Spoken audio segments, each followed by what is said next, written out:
Olá, bem-vindo a este vídeo tutorial. Trataremos nesse vídeo sobre o processamento de dados GNSS coletados a partir da plataforma Phantom PPK, desenvolvido pela T2R Tecnologia. Então é possível conhecer mais sobre esse produto por esse site. Ok, tem todas as informações aqui.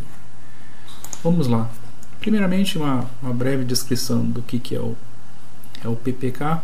Traduzindo, PPK, Post Processed Kinematic, é uma técnica de processamento de dados GPS, GNSS, uma técnica de processamento relativo em modo cinemático.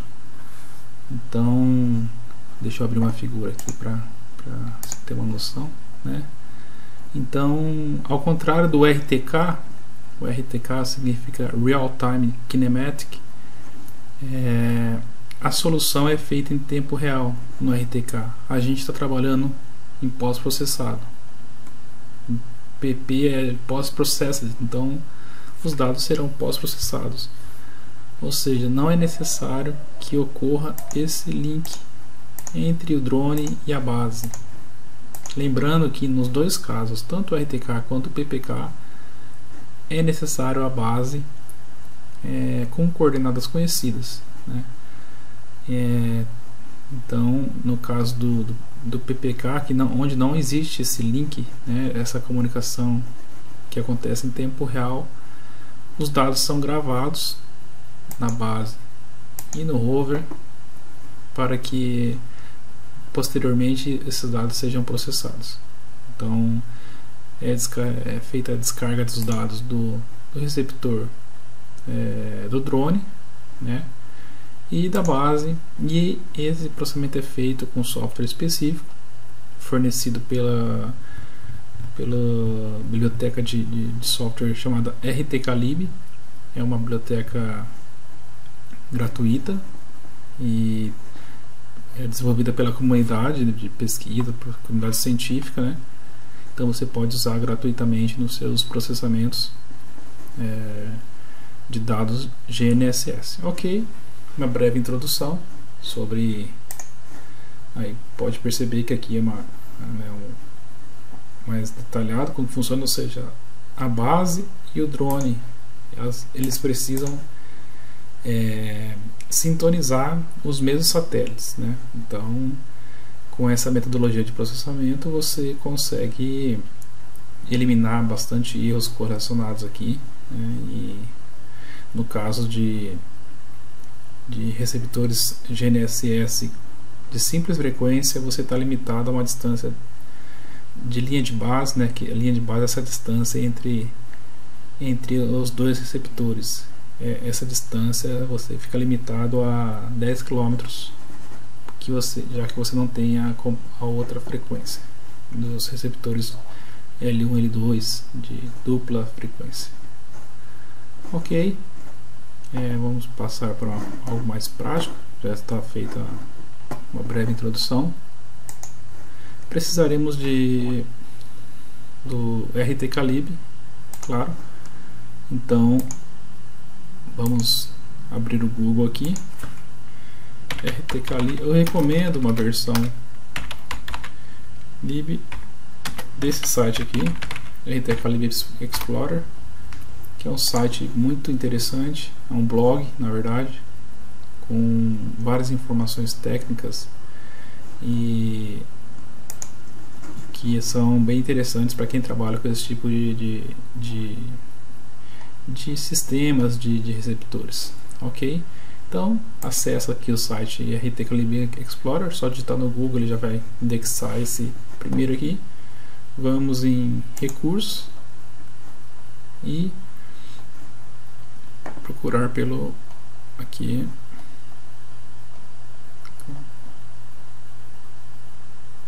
Não estou encontrando, cadê ele?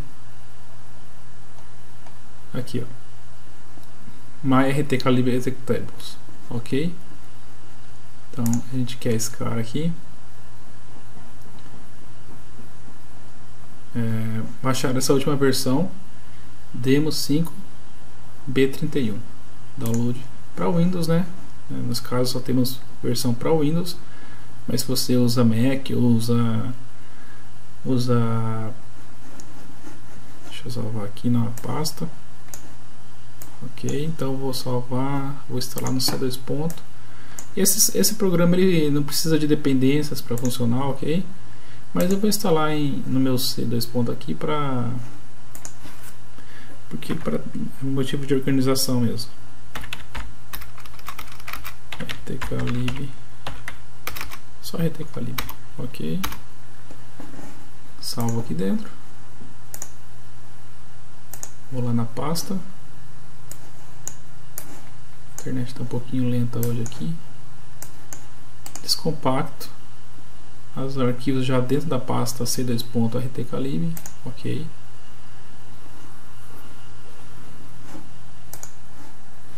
Ok, arquivos descompactados.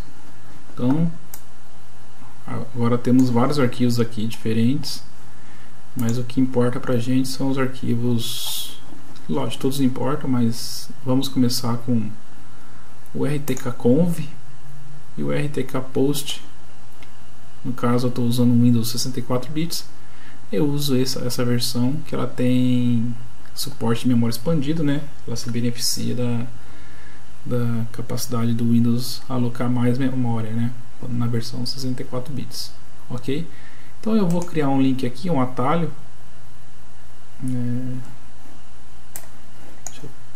Tá aparecendo aí, mas eu vou criar um link aqui para minha área de trabalho desse programa, e o rtkconv também. Criar para a área de trabalho, ok. Temos eles aqui já. Deixa eu colocar ele aqui, minimizar essas telas todas. Então, já até tinha uma versão aqui. Então, meu rtkconv está aqui. E rtkpost. Lembrando que o nome é bem sugestivo, né? rtkpost de post-processing, de pós-processamento, e o rtkconv é de conversão, ok? Então a sequência de uso dele é: inicialmente você vai converter os dados brutos, os dados raw, né, que o pessoal costuma falar que sai dos receptores diversos, para um formato conhecido, que é o formato HYNIX, que é um formato de troca de mensagens de GNSS, dados GNSS, ok? Então eu já separei uns dados aqui, que eu fiz alguns testes com o drone PPK, com o Phantom PPK fornecido. Então tem aqui base, né? Então ao mesmo tempo que eu fiz a coleta dos dados do drone, né? Eu também fiz uma coleta.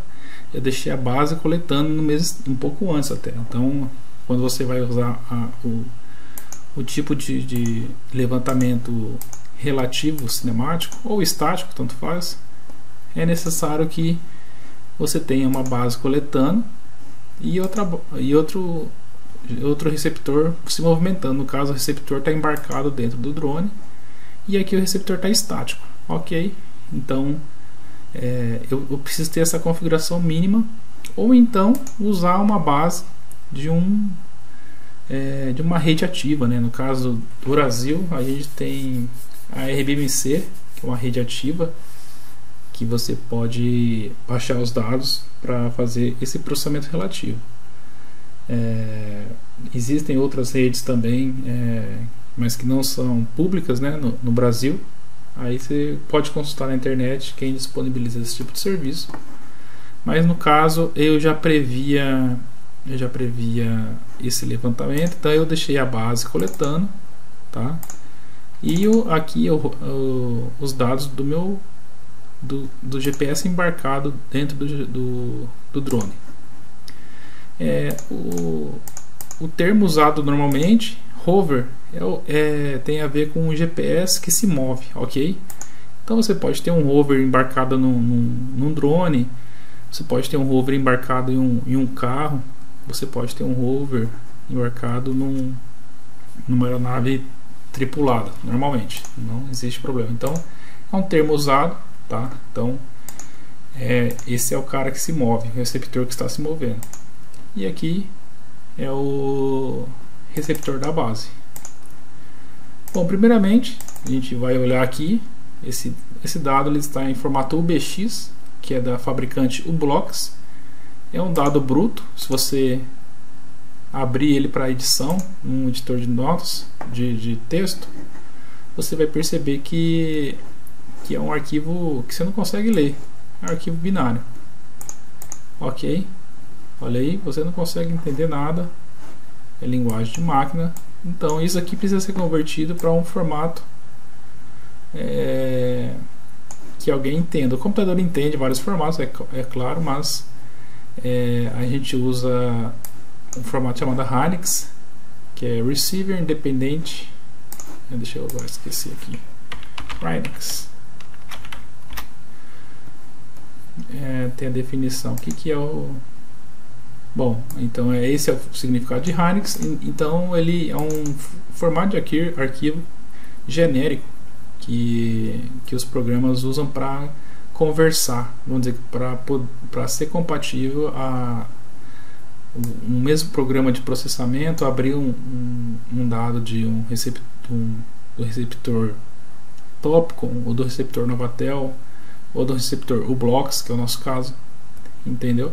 Então ele converte vamos dizer, um formato binário que é próprio de cada fabricante para um formato padronizado que qualquer software de pós-processamento consegue abrir. Então ele foi desenvolvido para isso, devido a cada fabricante de receptor ter o seu formato de dados brutos, ok?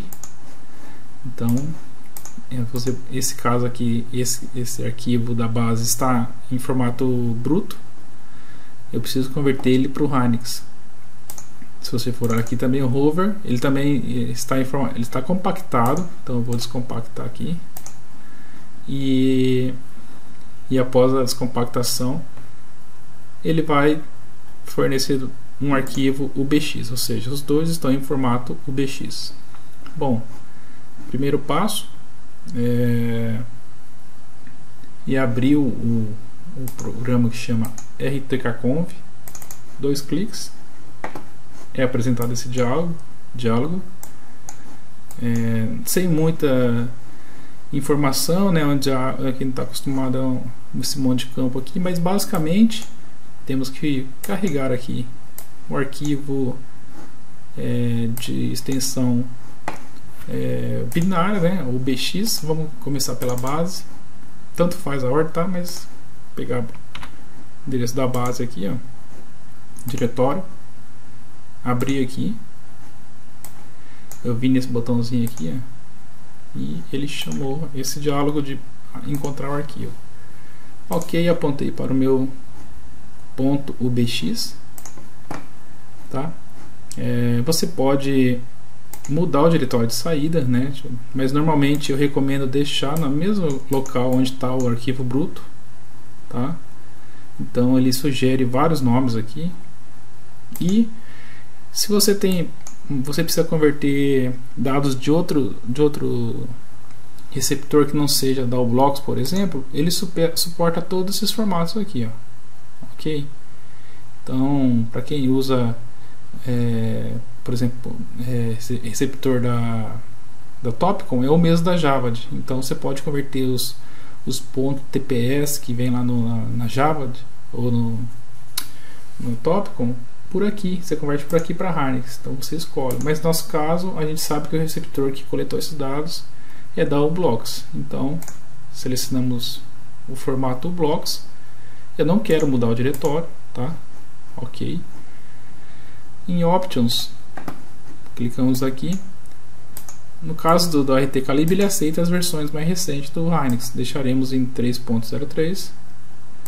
essas opções todas você pode selecionar e não precisa mudar mais nada. Se você quiser desligar algum satélite aqui, você pode vir nessa máscara aqui, desligar satélites. Aí cabe ao usuário querer se aprofundar e ligar e desligar algumas constelações, tá ok? Tirando essas opções aqui, não é necessário mudar mais nada. Clicamos OK e Convert. Ele vai mostrar algumas informações aqui nesse local aqui, que significa que os dados estão sendo interpretados corretamente e vão gerar o arquivo Hynix esperado. Vamos lá, pode ver, está fazendo a barra de tempo, observação, pronto, terminou. Agora sim, você clicar no plot aqui, ele está carregando, está aparecendo na tela, está carregando aqui ainda. Um arquivo meio grande que eu usei, com taxa alta de coleta. Ok, então ele mostra aqui informações de coleta. Ok, então o nome de cada satélite que ele sintonizou em função do tempo, né? Aqui o horário e os tipos das observações, tá vendo? O verde L1 e enfim, tem algumas informações que você pode ir mudando aqui. O Skyplot, DOP, né? Ou seja, ele começou com 14 satélites, caiu para 12 aqui, e aqui embaixo informações de DOP, PDOP, que é um número que indica qualidade de posicionamento, horizontal, vertical, de tempo. Ok, e tem várias opções, é só para apresentar um pouco a tela do programa. Podemos fechar aqui. Ok, terminou, né? Eu poderia desse momento aqui chamar o RTK Post, mas ele estava esperando esse nome aqui. Como eu não renomeei, então eu executo ele na mão. Olhamos aqui, podemos olhar aqui no diretório. Esse é o arquivo bruto. O BX, ele criou dois arquivos. O .obs, OBS vem de observações, então a gente considera leituras como observações, né? E aqui o arquivo .nav, que tem informações de efeméride, de navegação, que auxilia o processamento desse arquivo .obs. Ok? Então a saída esperada da conversão são esses dois arquivos.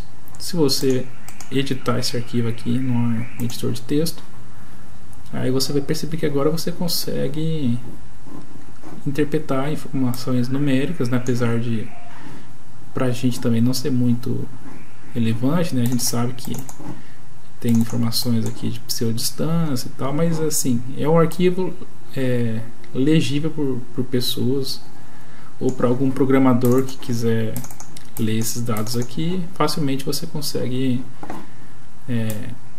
escanear esse arquivo inteiro e resgatar esses dados aqui para um uso posterior.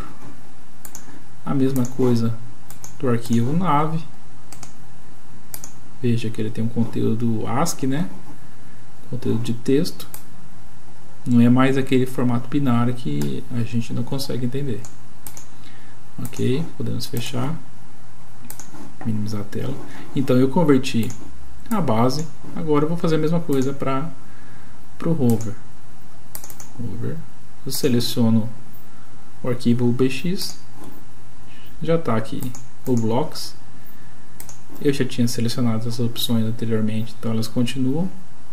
Ok, convert, ok. Então aqui tem algumas informações, né? Ele percorreu esse range de horário, né? Tá vendo? Perceba. Olha aí. Então ele encontrou 9.179 observações, número de efemérides 26 e esse T aqui é muito importante no caso do rover, que ele, e no caso da integração do Phantom PPK, que ele mostra o número de eventos. Ou seja, o que são eventos nesse caso? Toda vez que aconteceu uma aquisição de imagem. Então, toda vez que o drone fez uma tomada de imagem, ele marcou. E essa marca aqui é uma marca muito precisa no tempo, tá? Então essa metodologia que a gente faz para depois atribuir as coordenadas calculadas, né, só dos eventos nos programas de reconstrução de modelo 3D, né, por exemplo, Agisoft, Fotscan, ok? Mesma coisa, posso fazer o plot aqui, mas já acho que entendeu. Então podemos sair do programa. Vamos olhar no diretório Hover, está aqui o ponto OBS e o ponto nave. Um detalhe que eu não falei que é importante, no caso dessa configuração aqui, recomenda-se que tanto o Hover quanto o base coletem coletem os dados à mesma frequência. Por exemplo, o Hover, no caso dos dados coletados pelo sistema Phantom PPK, o receptor Hover que está embarcado aqui dentro coleta dados a 5 Hz, ou seja, 5 vezes por segundo. Espera-se que nesse caso a base também esteja coletando os dados a 5 vezes por segundo, ok? Então esses dados que eu deixei preparado aqui, eles já estão coletados a uma taxa de 5 Hz, ok? Então espera-se que esse tipo de configuração esteja presente no sistema, ok? Bom, vamos lá, dar prosseguimento aqui.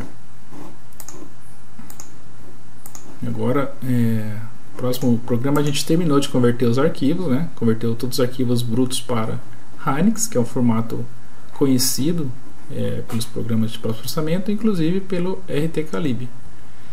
RTKpost, como eu já falei, post de pós-processamento. Clicamos 2 vezes aqui, ele vai apresentar o diálogo, que tem bastante campinhos aqui, tá vendo? Então é possível você modificar várias coisas aqui nesse programa. Primeira coisa que eu sugiro fazer após você baixar o RTKlib do site que eu indiquei, vir em Options aqui e carregar um arquivo default, de configuração. Pode ver, ele foi buscar na mesma pasta do RTKlib, tá? Onde eu descompactei. Eu vou escolher esse arquivo aqui, ó, demo 5 M8T 5 Hz, porque esse M8T aqui é exatamente o arquivo, é exatamente o receptor que está embarcado internamente ao sistema Phantom PPK e está na frequência 5 Hz. Então o desenvolvedor dessa versão do RTKlib ele fornece essas configurações já testadas e bastante testadas, e então interessante, pode ser interessante começar dela. Eu sempre começo dela e eu faço algumas modificações. Então você vem aqui, carrega, aponta para ele, abrir, ok. No caso do sistema do Phantom PPK, só estamos trabalhando com GLONASS e GPS. As outras constelações não são gravadas por não estarem ativas e 100%, ou por não ter cobertura na nossa região, no hemisfério sul aqui da América do Sul, né, da América. Então, GLONASS GPS sabemos que está funcional, manteremos ativado. Essa opção Filter Type significa a forma que o RTKlib, o RTKpost executa o processamento. Eu vou fazer um breve esboço aqui. Significa que é o forge? É um processamento que ele faz dos dados, obedecendo o sentido, a forma que eles foram coletados, tá? Então, imaginando uma linha do tempo aqui, né? Isso aqui é tempo aqui, né? Então,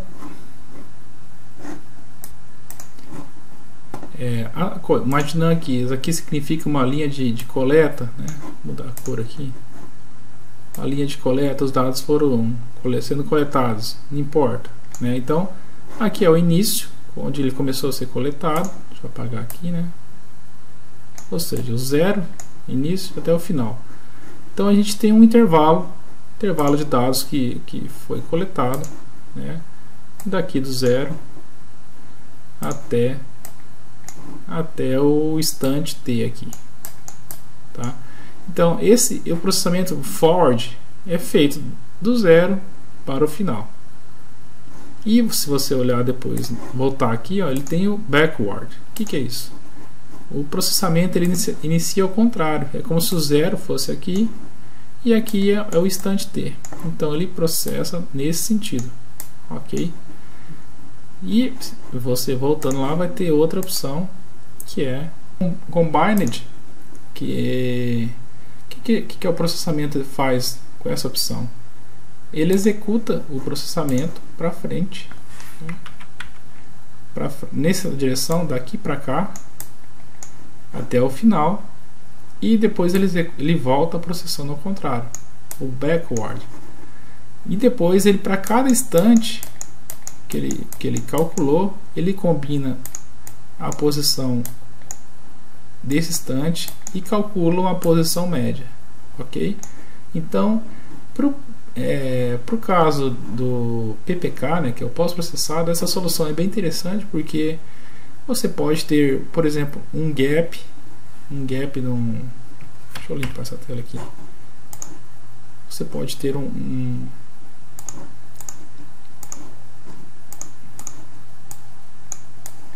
você pode ter um gap no tempo, a coleta está sendo feita e acontece um corte, né, perca de ciclo, né, e aí aqui ele demora para fixar, ele volta a fixar só aqui de novo, ok? Então, no caso mas vamos dizer, os dados estão aqui. Se você olhar uma outra linha dos dados coletados, eles estão assim. Existe essa perca de ciclo aqui por algum motivo, interrupção, mas logo na sequência os dados estão aqui, né? Imagina que a linha verde os dados coletados, né, os dados que estão dentro do Hynix, e a linha vermelha significa o dado pós-processado, né? Então, quando você tem uma perda de ciclo, se eu voltar por essa imagem aqui, cadê? Uma perda de ciclo que acontece, algum dos dois receptores perdeu contato com a constelação, ou seja, você perdeu o ciclo, o termo usado. Então, quando acontece essa perda de ciclo, você perde uma solução que realmente está em fix aqui, né? Então ela demora um pouquinho, ela fica float, depois ela volta para fix. Então nesse intervalo aqui você não teve solução, ou a solução sua foi muito degradada, tá? Então o que você, essa aqui vamos considerar que é a solução forward, né? Vermelho, e a solução backward é azul. Vamos processar, ele começa a processar, vem, e aí ele vem e aqui o ciclo está aqui, a perda de observável está aqui, então ele dá um gap bem aqui, demora um tempinho e ele consegue obter o fixo de novo aqui, né, nessa posição. Na verdade o fixo é aqui, ó. Opa. Aí. Então na trajetória vermelha ele veio processando, deu um problema, ele perdeu a solução nesse ponto e depois aqui ele conseguiu o fix depois desse tempo. Se observar nesse trecho aqui, onde perto da interrupção, perceba que neste local aqui ficou um trecho, deixa eu voltar, nesse local aqui tem um trecho sem solução aqui, sem solução aqui, mas combinando as duas, esse furo vai ficar um furinho bem pequenininho. Digamos que essa aqui é a solução combinada, vai ficar um furinho assim, ó. Ou seja, era para ser um trecho bem grande, um intervalo bem grande, sem solução, tanto na solução para frente quanto para trás. Depois que ele faz a solução combinada, você tem uma pequena falhinha aqui. Então, essa pequena revisão que eu fiz sobre o que é essas três formas de processar os dados de GNSS. No nosso caso, a gente está fazendo processamento relativo cinemático, tá? PPK, o K é de kinematic, cinemático, apesar de ter várias formas aqui de processar. Usaremos o kinematic. Como o receptor está embarcado no drone é simples frequência, só L1. Mesmo que a sua base seja L1 L2, você tem que colocar L1 aqui, porque ele usa a constelação presente, né, nos dois receptores. Então, se só esse tem L1, então ele vai desconsiderar as observáveis L1 L2 da base. Então, nesse caso do sistema embarcado no Phantom, PPK é só L1. Essas outras opções aqui pode deixar por padrão, tem a ver com efemérides, algumas correções que são feitas, ok? Settings 2, né? A gente estava na aba Settings 1 aqui, vamos para Settings 2. Isso aqui eu estou fazendo um apanhado geral, tá? Sobre o que são esses campos, mas no dia a dia pouca coisa pode ser manipulada aqui, tá? Então, uma passada rápida sobre o que é, porque também tem muitos detalhes que eu nem dá para ficar entrando, que são detalhes bem específicos dos tipos de processamento, da metodologia utilizada para processamento das trajetórias. Esqueci de falar aqui, ó, essa aqui o pessoal costuma usar quando tem uma região que tem muito construção ou muita vegetação. Você pode mudar esse número de máscara de elevação, que você remove os satélites que estão muito próximos do horizonte, que acabam causando muito efeito de multicaminho, né? Que acaba prejudicando a solução. Então, nesse caso aqui eu deixo 15, é o valor que eu costumo usar, não tem dado problema. Se der problema, você pode aumentar um pouco mais, se for uma região com, como eu disse, com muita vegetação, né, para eliminar essas influências do multicaminho no processamento.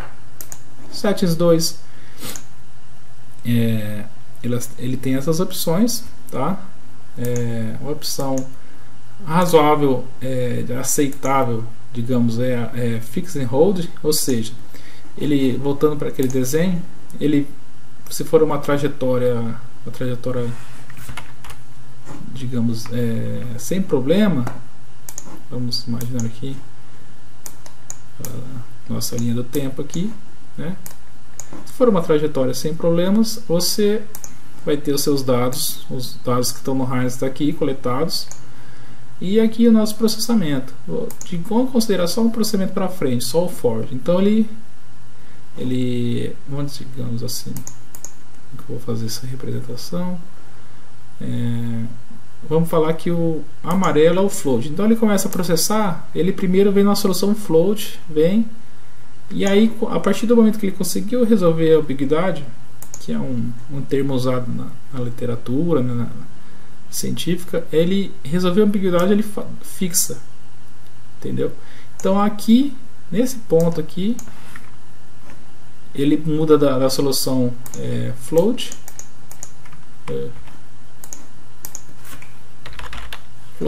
para fix, ou seja, nesse ponto aqui ele mudou. E o que isso tem a ver com o que eu estou falando? Nessa tela aqui tem essa opção Fix and Hold. O software começa a fazer a procura das ambiguidades, e a partir do momento que ele encontrou essa ambiguidade, ele fixa, né, ele control fixa, ele mantém os parâmetros para cálculo das ambiguidades das próximas épocas. Então é uma solução que ele não fica gastando tempo, gastando processamento, calculando para cada instante as ambiguidades, tá, ok? A ambiguidade é um termo usado na literatura que representa a solução da trajetória, ok? Eu não vou entrar a respeito desse assunto, porque é um assunto bem relacionado com geodésia e formas de processamento, tá? Mas isso tem, esse desenho que eu fiz tem a ver com isso, fix and hold, ou seja, ele acha a primeira ambiguidade e tenta propagar essa solução para todas as épocas a partir desse ponto. Tem esse instantâneo que ele calcula para cada época, e o continuous também, que ele calcula para todas as épocas dando um peso diferente, né? Então nesse caso eu recomendo sempre deixar o fix and hold. Então aqui perceba aqui, solução da ambiguidade, né? A ambiguidade inteira aqui para o GPS, tá aqui a constelação do GPS, para GLONASS e para a constelação chinesa. Ok, aqui é o que você pode mexer, né? Aqui também deixa fix hold para GLONASS e fix hold para GPS. Output esperada como os arquivos vão ser gravados na solução na hora que estiver sendo processado. Então, no caso do Phantom PPK, espera-se que seja no formato lat long height, altura, né? E nesse formato aqui, WWSSS, que significa semana GPS e segundo da semana GPS, tá? Pode aumentar aqui para 6 casas decimais. Estatísticas aqui, esses valores não precisam ser alterados, tá? Aqui você pode, o único valor que você pode que é interessante você dar uma mexida é aqui nesse caso, que tem a ver com valores de aceleração da plataforma. No caso do drone, do Phantom PPK, a aceleração horizontal chega até 4 metros por segundo ao quadrado, e a aceleração vertical pode chegar a 2 metros por segundo. Então isso aqui é uma informação que para auxiliar no processamento dos dados, né, cinemáticos. A aba Position, né, essa aba aqui você deve revisar ela, pelo menos essa aba aqui, para todos os processamentos que foram ser executados, ok? Então aqui você tem informação do rover e informação da base, tá? O que é essa informação? Se você voltar aqui no desenho, né, usa-se um receptor aqui, outro aqui, e esse receptor tem uma antena, e aqui dentro também tem uma antena. Quando você conhece o tipo da antena, você pode especificar essa antena, porque os fabricantes fazem uma translação de onde o ponto realmente de fato é calculado para uma posição física que é possível de ser medida. Eu vou exemplificar isso para vocês.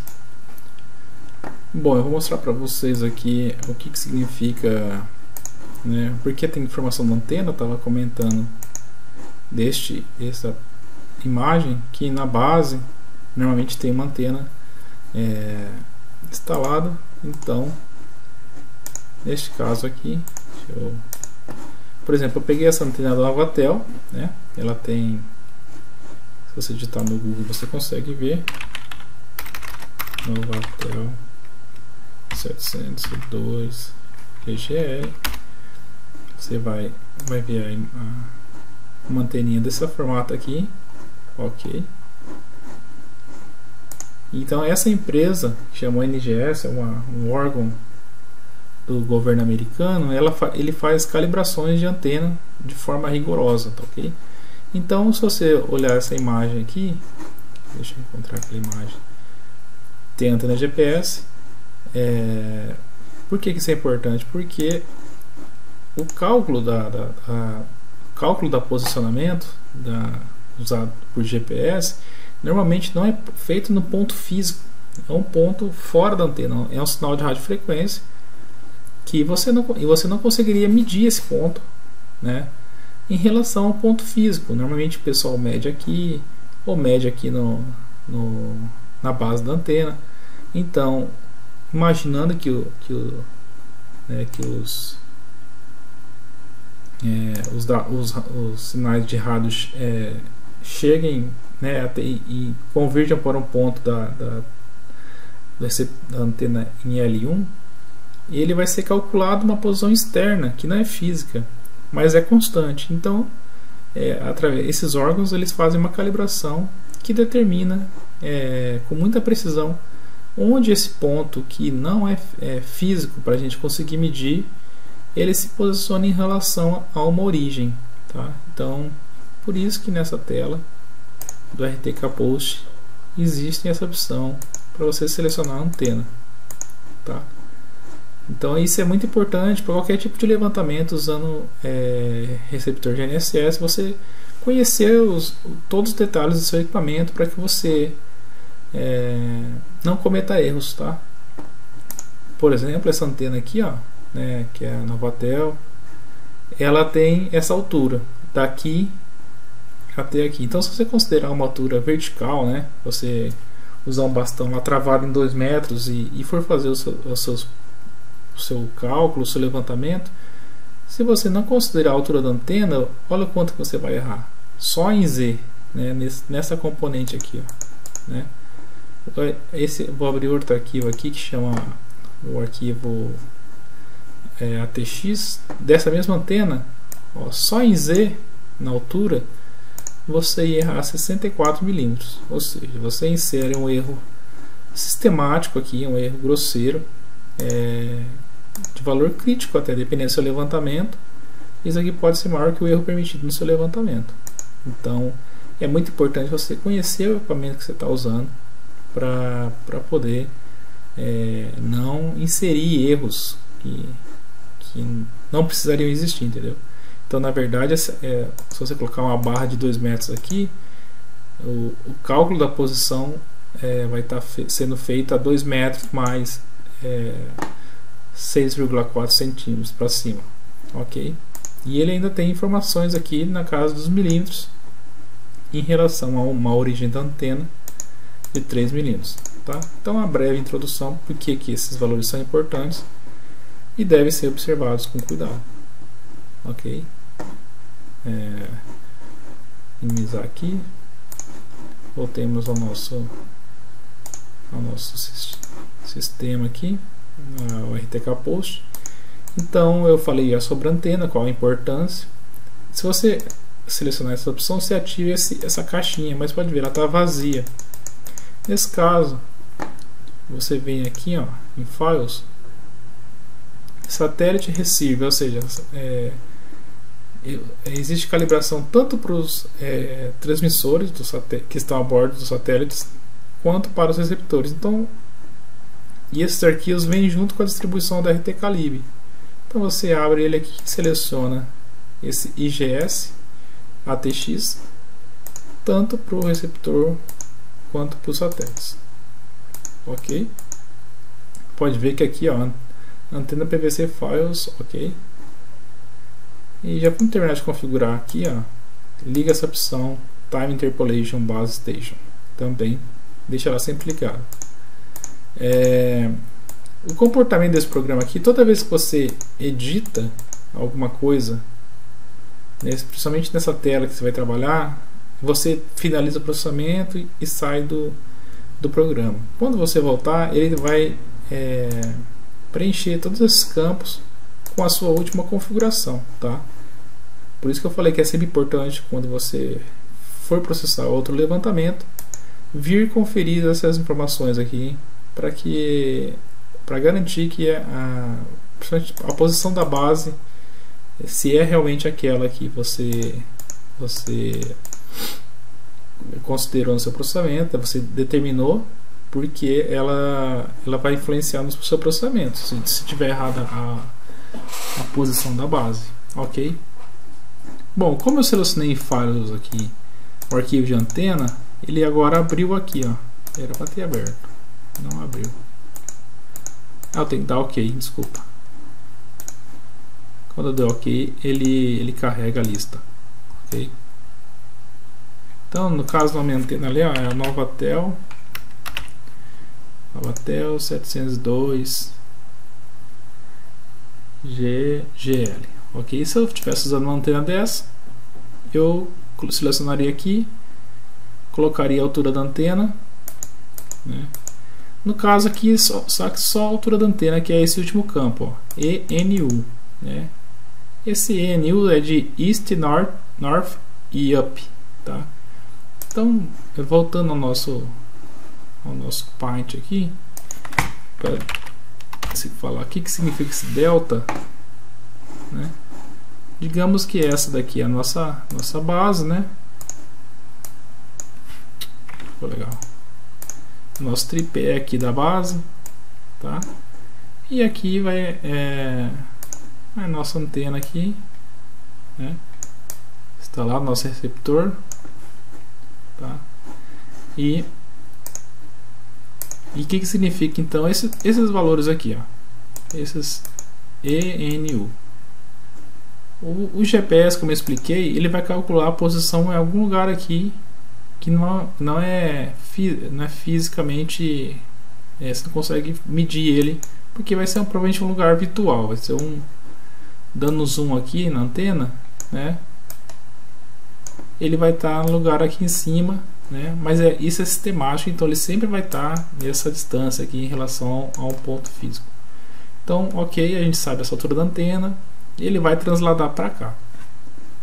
E aí, ou seja, a gente sempre sabe que ele vai calcular para cá. Se você informar a antena, ele vai trazer para cá. No caso do delta, né, se eu colocar um delta aqui de 1 metro, ele automaticamente vai colocar essa posição para baixo. Ou seja, ela vai estar 1 metro do seu ARP aqui, né, ou da sua centro de fase. Tá? Então esse delta é em relação a essa posição calculada, tá, ok? No meu caso, desse procedimento que eu vou fazer, eu não usei modelo da antena, tá? E aqui então fica zerado porque eu também não medi a altura, né? Vou fazer uma breve explicação sobre a importância também de você considerar ou não considerar o modelo de antena no processamento, no sentido de evitar inserção de erros sem muito sentido, tá? Então, se você considerar, por exemplo, essa antena Novatel, ela tem essas informações de altura, e daqui dessa posição você instala em uma base nivelante, né, e monta esse esqueminha que eu, né, coloco o tripé aqui, né, coloco o tripé com todo cuidado e depois monta a base aqui e a antena, né, beleza. Então o que o operador lá faz? Ele vem com a trena, acha o pontinho aqui e mede a altura inclinada ou a altura vertical, tá bom? Outro detalhe que eu vou falar depois também é sobre isso, né? Para aplicações rigorosas isso deve ser levado em consideração. Outro ponto que deve se levar em consideração é se realmente é importante você informar a altura da antena. No caso desse tipo de levantamento, é colocado uma base no local, você tem que fazer um sobrevoo em uma área, né? Vamos dizer não é isso aqui não. Então o drone ele vai percorrer, né, aquele caminho, né? Vai percorrendo, e termina e volta, né? Vamos dizer que isso aqui está lá no alto, depois ele volta. Então, normalmente a base fica aqui embaixo, né? Já que você já está ali, você vai instalar ela na região, tá? E como a base está aqui, aí tem até o desenho de um ponto de controle aqui. Se o drone passar fotografando aqui, a base vai atrapalhar, né? Digamos que a base está instalada assim, né?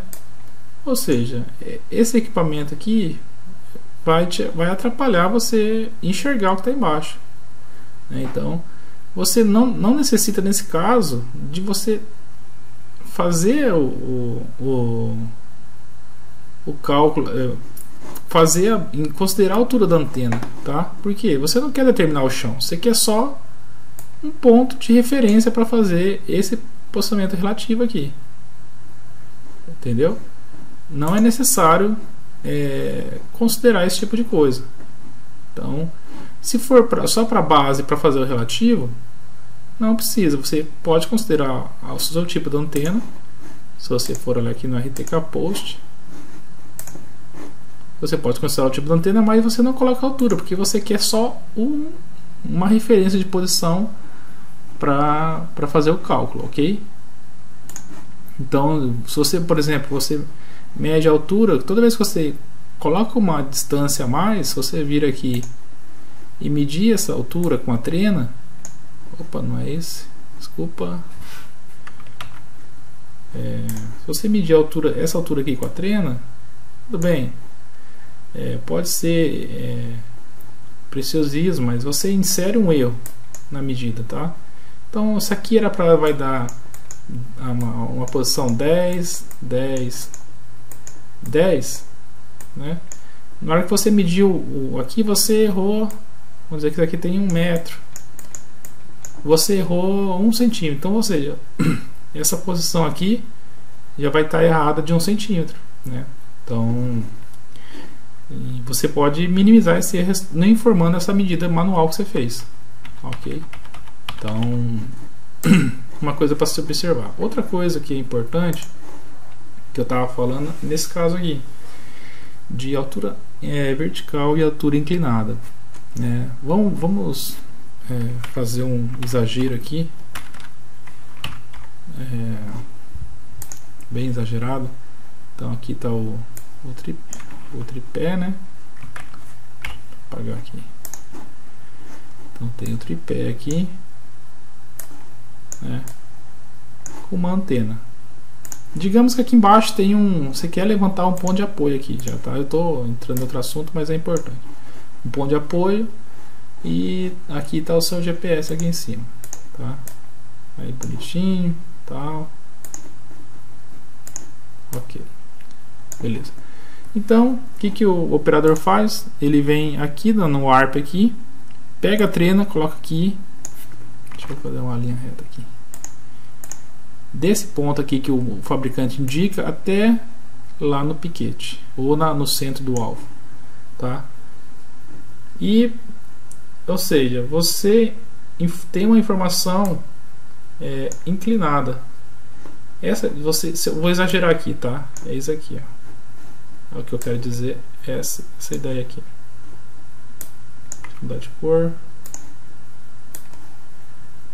Ou seja, essa distância aqui é maior que essa, né? Estou exagerando, mas para aplicações rigorosas isso deve ser considerado, né?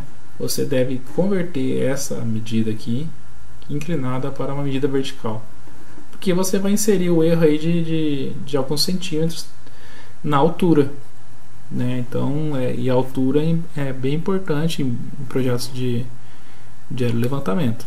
Ok, então também ficar atento para essa conversão aqui, né? Normalmente o software do fabricante oferece essa conversão aqui, e a gente também fornece tem uma planilha simples para calcular isso aqui. Você tem que conhecer a sua antena, alguma informação do receptor, que você converte a altura inclinada para a altura vertical, tá? E lembrando que aqui ele pede a altura vertical, ok? Então, se você fez essa medida inclinada, tem que ser feita a conversão, Então fizemos um review sobre tudo isso aqui. Vamos nesse caso, esses dados, voltando agora aos nossos dados, né? Fiz uma super descrição de várias coisas, né? Então acabou ficando para trás. Então essa base aqui, ela foi colocada num ponto que eu já tinha determinado antes, tá? Então isso é muito importante observar. Eu tenho que ter essa informação. Deixa eu abrir aqui. Onde é que ela está? Bom, então eu já calculei anteriormente. Como você calcula anteriormente a posição da base? Ou você usa um marco já conhecido, aí você tem que considerar a altura da antena, né? Mas, por exemplo, um levantamento prévio que já tem um ponto desse marcado no chão com coordenada conhecida. Então você estaciona a sua base em cima desse ponto e faz as devidas medições de altura. Então você vai usar essas coordenadas aqui desse ponto, ok? No caso, se você colocar uma base e você não tem coordenadas conhecidas, né, então você precisa determinar esse processamento para determinar essa coordenada, né, você tem que fazer em relação usando uma rede ativa, né? No caso do estado de São Paulo tem a RBMC, né, que é Rede Brasileira de Monitoramento Contínuo. Vou entrar aqui. O que é uma rede? Essa rede fica coletando os dados, GPS no território do Brasil inteiro. Deixa eu abrir aqui o Word para a gente ter uma noção de como é a RBMC no Brasil. Ok, então são esses pontinhos amarelos aqui. Deixa eu desligar todas as outras coisas. Tá aí, ó, como ela é espalhada pelo estado de São Paulo. Então esse serviço público do Brasil, todas essas anteninhas aqui, esses locais ficam coletando o dia inteiro. Então é uma rede homologada, né? Então todos os levantamentos são feitos em relação a essa rede, usa o mesmo referencial. Então se você tem um ponto aqui no meio que você precisa levantar, né, você faz o processamento em relação a essa rede, né, que não esse processamento não está contemplado nesse vídeo tutorial, mas você determina as coordenadas desse ponto aqui. Por exemplo, esse aqui, deixa eu mudar para Latilon aqui. É isso. Por exemplo, determinei esse ponto por um programa de processamento, Topcon Tools, Magnet, Magnet, esqueci o nome agora, Energy Explorer. Então ele te deu uma lista, uma coordenada, latitude, longitude e altura. Então essa coordenada você já tem conhecida, né? Determinamos ela. Então a gente tem a coordenada conhecida aqui. O caso eu já tinha dessa minha base, que é essa coordenada aqui. Eu venho latitude. Perceba que esse campinho aqui permite vários formatos, né? Lat, long, altura, no formato degrees, né? Graus barra metros, ou seja, aqui é graus decimais, tá vendo? Lat, long, longitude e altura, ok?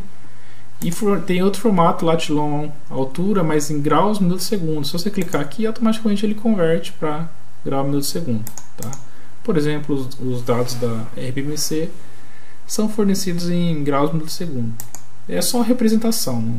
O importante é que você forneceu o latitude, longitude e altura da sua base. Você pode entrar coordenadas geocêntricas também, não tem problema, ele aceita. Por exemplo, dados da rede RBMC, você pode colocar aqui, ó, Hynix Header Position. Ele vai abrir o Hynix. Eu lembrar vocês aqui, ó, o Hynix, se você olhar aqui, ele tem várias informações de texto. Perceba aqui, ó. Então, ó, ele tem esse campo aqui, ó. Approx position x. Então, isso aqui é a posição aproximada em cartesianos. Ou seja, quando você coloca essa opção Heinz Header Position, ele vai fazer o que? Ele vai buscar esse campo aqui, tá bom?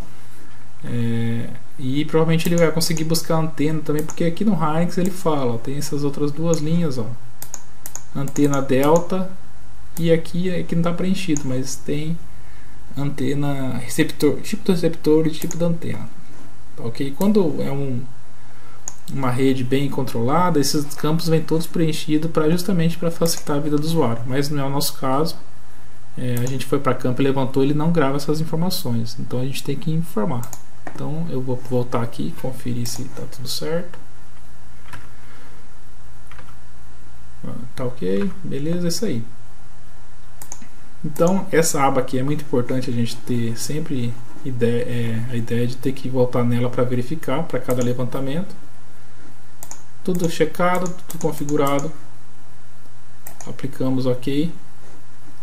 Ok, então a gente não tinha feito nada ainda, a gente só configurou aqui, tá? Inclusive, se eu sair do programa e voltar, essas opções têm que estar gravadas aqui como padrão, como default. Perceba que as configurações que eu fiz estão todas aqui, inclusive a posição que eu gravei, tá? Então, por exemplo, eu estou calculando a posição aqui em Presidente Prudente, né? E aí eu vou para Londrina. Quando eu chego lá em Londrina, se eu não mudar isso aqui, ele vai estar com a coordenada aqui de Prudente. Ele usa a última vez que você informou, tá bom? Então aqui essa tela aqui é bem autoexplicativa, né? Heinz OBS, eu vou lá naquela pasta do rover, eu venho aqui, ó. Esse primeiro campo é o rover, né? Tá aqui, seleciono ela. Heinz OBS Base Station, então também vou lá, rover base, tá ok. E aqui eu informo um arquivo de navegação, pode ser tanto da base quanto do rover. Eu vou informar do rover aqui, tanto faz, tá? Então, se você perceber aqui, ó, o arquivo de solução, né, a solução que a gente chama é o final do processamento. Então, ele solta no mesmo diretório do rover. Perceba aqui, ó, porque o rover que você quer determinar, a base você já conhece. A menos que você clicar aqui Solution, ele vai soltar em outro local. Eu recomendo deixar no mesmo lugar do rover que ele vai acompanhar os seus projetos, né? Depois que você fizer uma cópia, vai estar sempre no mesmo local. Tem mais algumas opções. Essas daqui elas são válidas, esses botões aqui, ó, para depois que processou, tá? Isso aqui você consegue delimitar um range, né? um período de coleta para processar, e aqui você consegue mudar a taxa de coleta, tá? Praticamente você não usa porque as coletas são muito pontuais, né? São intervalos pequenos de coleta. Lembrando que deixa eu voltar ao esquema aqui, vamos voltar ao gráfico de coleta, mas não. Aí. Então a nossa coleta está aqui, vou fazer uma linhazinha reta, né? Ok, nossa linha do tempo está aqui. Então, a nossa observação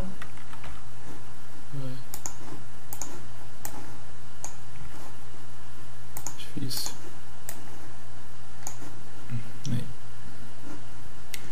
Aí quando digamos que aqui o conteúdo do nosso arquivo Heinz em função do tempo, tá? Digamos que é avaliação de satélites. É importante, no caso do processamento relativo, principalmente cinemático, que você garanta que você vai ter confiança nos dados já antes de chegar na aquisição. Então, No caso do treinamento, do equipamento que é vendido, a gente recomenda que o usuário permaneça estático, né? Coloca o drone lá no chão, né, na base dele, e mantenha ele coletando ligado, né? Por 5 minutos com o motor desligado, só coletando. Por quê? Digamos que esse período aqui é 5 minutos aqui, né? 5, 10, 15, 20, tá. Então, esses primeiros 5 minutos aqui, esse trechinho aqui, ele vai ser em modo estático, ou seja, esse tempo é suficiente para que o software consiga fazer a solução da ambiguidade e obter uma solução fixa, que é uma solução com melhor qualidade, aí esperado na casa dos centímetros, né? Então, voltando a essa imagem, essas duas receptores vão estar coletando ao mesmo instante, estáticos por 5 minutos, tanto no começo quanto no final. Por que isso? No começo e no final? Eu já fiz aquela explicação sobre o forward, backward. Então, se ele não conseguir fazer um fix no sentido início para o final, ele faz do final para o início. Então, é importante observar isso, deixar o drone de forma estática no início e no final. Aqui é cinemático, né? O drone vai ficar se movendo aqui, né? Então, se você colocar uma linha do tempo aqui deixa eu colocar na canetinha aqui, uma linha do tempo de velocidade do drone vai ser assim, velocidade praticamente zero, e de repente ele começa, né, não, velocidade negativa não tem, então tem que ser assim, né? Ele vem zero, aí ele começa a aumentar, né? E aí vai, e aí quando ele no final ele para, ok? Então esse trecho aqui ele já estava executando as faixas, né? Nesse trecho, e como a gente deixou ele estático, né? Aqui e aqui, ele executou todas essas faixas aqui com a solução fixa. A menos de alguma perda de ciclo, espera-se que a solução fixe, né, das melhores soluções esperadas para toda a trajetória. Bom, feito isso, o próximo passo agora é executar realmente, né, pedir para o software fazer o processamento. Então a gente clica em executa, ele vai carregar os arquivos necessários, né, aqueles 3 arquivos, e considerar todas aquelas configurações que foram feitas. Como é um arquivo grande, né, da base principalmente, ele demora para carregar. Então perceba aqui, ó, correndo, ele começa a fazer nesse sentido, ó, naquela direção, né, daqui para cá, né, que é o forward, tá? E aqui, ó, Q1. O que é o Q1? Q1 é a solução fixa. Q2 é a solução float, né? Depois eu vou mostrar. Então quer dizer que aquela modalidade que eu falei de deixar estático no começo, ó, tanto que você perceba que ele tá 2 aqui no começo, ó, aí depois ele fixa, tá? Então é o esperado. Então ela agora está fazendo de trás para frente, né? Nesse sentido, vem andando para cá, e a solução vai estar gravada nesse arquivo aqui, pós, no diretório do rover.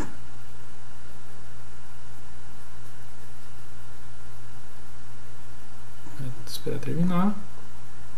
Pronto, finalizou. A gente pode ir no diretório do rover, tá aqui, rover. Ele cria, entre outros, isso é importante para a gente, é o arquivo pós, tá? Ponto pós. E esse ponto events, underline events, ponto pós, refere-se aos eventos dessa trajetória que foram interpolados, só dos eventos, só das marcas de disparo, só quando a câmera disparou. Então eu vou abrir o arquivo aqui para dar uma olhada. Ele traz uma breve síntese, né, do que foi usado, né, e E aqui uma listagem, para cada evento tem uma informação. Semana GPS, que eu configurei. O segundo, latitude, longitude, altura. Esse Q, ele explica que é o que, tá vendo?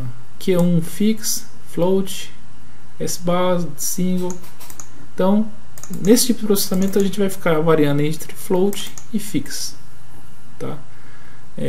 Então, espera-se que a gente obtenha Q1 para linhas de bases menores que 5, 10 km, tá?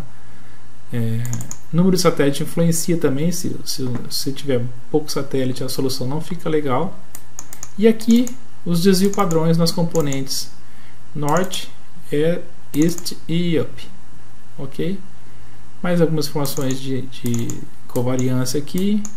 Esse age é o tempo da correção, não é aplicável no caso do RTK. E esse ratio, quando a solução atinge um valor maior que 3, ele significa que ele deu solução fixa, tá? Então pode ver que aqui fica variando 3, então tivemos solução,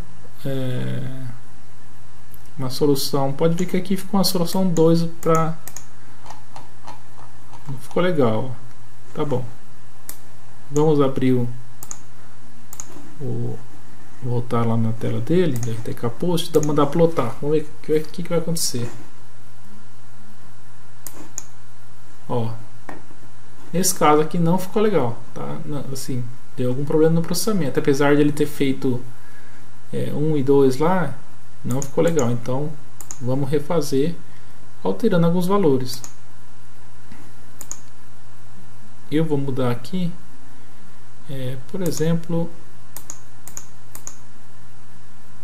eu vou deixar só, depois eu ligar o GLONASS, deixar só GPS. Às vezes o GLONASS atrapalha no processamento. Deixa ele ler aqui os arquivos. Pronto, começou a processar. Fixou, ó, perceba que ele tá sempre, ó, deu uma piorada.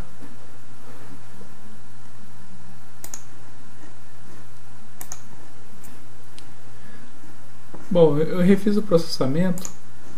Eu alterei aqui, eu diminui a massa de elevação, estava acho que 25, diminui para 5 e acho que foi isso. Aí mandei reprocessar, estava cortando muita constelação. Então, se vocês observarem aqui no plot, demora um pouquinho, tá travado, ficou todo verdinho aqui, né? E significando que ficou uma bom posicionamento. Posso vir aqui em residuals, né? Ele mostra o resíduo da solução para cada época dela. Demora um pouco para carregar porque é muita informação, né? Então aqui o resíduo já está girando na casa dos menor que 5 centímetros, tá vendo? A menos daqui onde deu algum estouro aqui que deu float. Então o usuário pode usar e abusar desses gráficos aqui para obter informação e validar se o processamento ficou bom ou se os dados coletados são bons, né?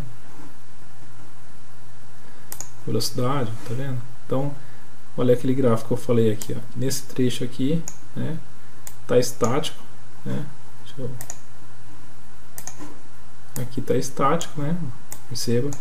Então esse momento aqui significa que ele fixou no processamento. Depois ele continua a sua trajetória toda fixo porque ele já fixou no começo. Se você não deixar estático, ele vai gastar esse tempo aqui de processamento para fixar, para obter a melhor solução. E pode ser que nesse momento, nesse trecho aqui, né, você perca qualidade onde não podia perder, que é nas faixas de voo. Ok? E você pode clicar no View aqui, ele te mostra a solução, né? O mesmo arquivinho que eu abri, tá vendo? Então, solução, número de satélites, né? Você pode ainda exportar para KML se você quiser ver como é que está como foi o seu voo. Ele gera um KML aqui no mesmo local, ó. Então meu Google já estava aberto aqui, ele vai direcionar aqui para vamos ver como foi feito. Então foi esse aqui o nosso voo. Perceba que ele está tá entrando no terreno aqui porque eu coloquei alguma coisa para, acho que na hora de exportar aqui, ó, vou colocar a elipsoidal aqui, close e abrir de novo. Vamos ver como fica.